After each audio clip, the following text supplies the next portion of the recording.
welcome back to the Medicine Woman. Before I very briefly cut Doctor off before we went on the break, Doctor was discussing about acne. Not see the results straight away. It takes time. With all natural products, it takes time for them to build up in the body, but because they're natural, you can carry on. The acne or the spots will improve and the condition of the skin will improve as well. May I also add spots in teenagers, as me and Doctor discussed, it is obviously a common thing that a lot of teenagers go through, and it is due to the hormones being here, there and everywhere, and the hormones trying to reach a settled level. It's stressing you out and you really do need to sort it. Then you can go to the chemist. You can buy a lot of creams, as we discussed earlier, facial scrubs, facial washes for acne, for spots. And if they don't work for you, then you can go and see the doctor, and there are a lot of gels available on prescription. There's capsules available, there's tablets available that the doctor can prescribe if the acne or the spots are detrimental to your lifestyle. Also, one more factor before we move on to our next topic. Mistry oil is very good to wash your face. So if you find that you don't want to use soap, or soap isn't really improving the condition of your spots, if you use tea tree oil face scrub or tea tree oil face wash, I can just about say tea tree oil, bit of a tongue twister, but no, if you do try tea tree oil, it's very good. Just use it twice a day, morning and night. We're going to come on to a break now. We'll be straight back after the break and we'll discuss the other topics. I wonder why I've got a huge grin on my face. Well, while we were on break, Doctor here was telling me a few jokes, and some of his jokes were actually so funny. The best cure for wrinkles is obviously not to get stressed, and the best way not to get stressed. On to our next topic, which is migraines and headaches.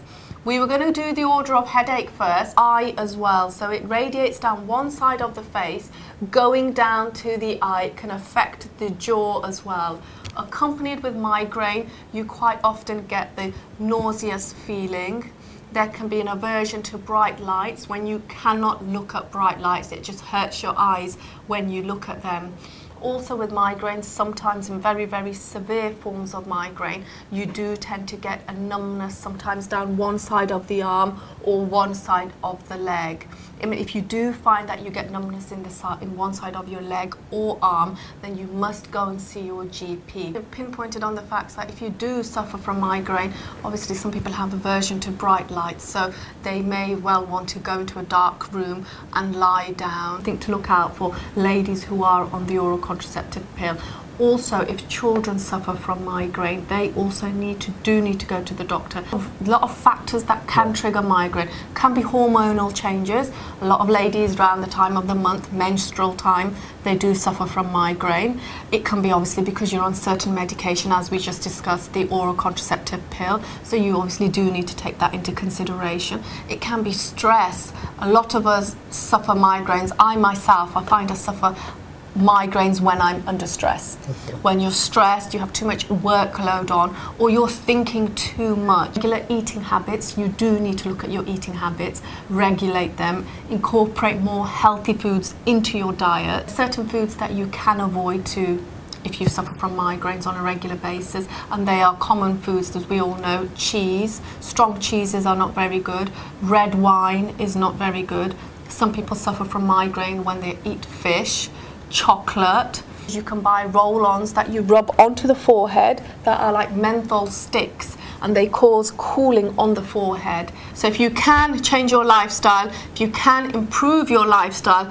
But we're coming to the end of the show nearly. The time has just flown by. Sorry we haven't had a chance to discuss headaches. I just want to say a big thank you to Dr. Qureshi for joining us. Thank you, Dr. Qureshi. We'll see you all next week. Please do join us. Take care of yourselves, look after yourselves, and see you next week. Even if they're not free, you can obviously double check that with your local surgery, but you must get this sorted. If you feel that maybe you have an STD, then you need to get that. You need to be screened for that and get that treated, because STDs, sexually transmitted diseases, do cause fertility problems. Just men, if any of the partners or both partners smoke excessively, that can cause infertility problems. You know, women are quite open. They talk to their friends or they talk to the doctor about infertility. But men tend to keep it very hush-hush. Men see it as a sign of inferiority if they tell their friend or tell the doctor that they can't get their partner pregnant. So we are going to look at causes of male infertility. There are loads of causes. I've got a whole 2-page list here. But first we're going to ask doctor. You know what, this is such an interesting topic. I think we needed longer than an hour, doctor, to discuss this, don't you think? Haven't got very long now. The hour's literally flown. What we're going to do is we will continue this subject next week. Doctor obviously has got a lot more to discuss. We were going to discuss what techniques to do, what to do, how to do. Thank you, doctor. We look forward to seeing you next week. If you have any questions or queries you want to ask us regarding infertility, then please email us. What I suggest you do is, do you raise your legs often? When you sit down, always make sure your legs are higher than the rest of your body. Do you do that? Okay. Are you doing that, Mrs. M?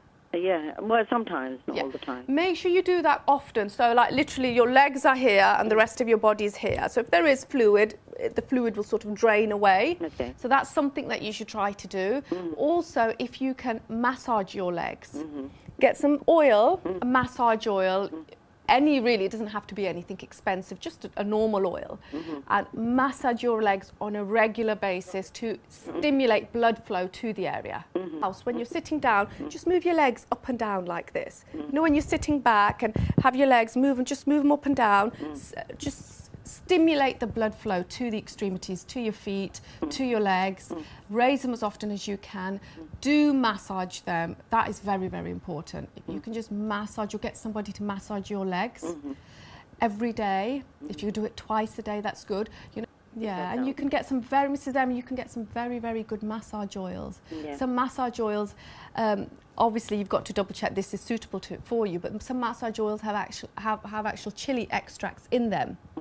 And what they do is they increase the heat flow to the area, hence they increase the blood flow to the area, make the area warm where they're massaging, and increase blood flow, and that helps in itself. Only got 1 minute remaining, so it looks like I'm not going to be able to discuss conjunctivitis today, although I had it all prepared for me right in front of me.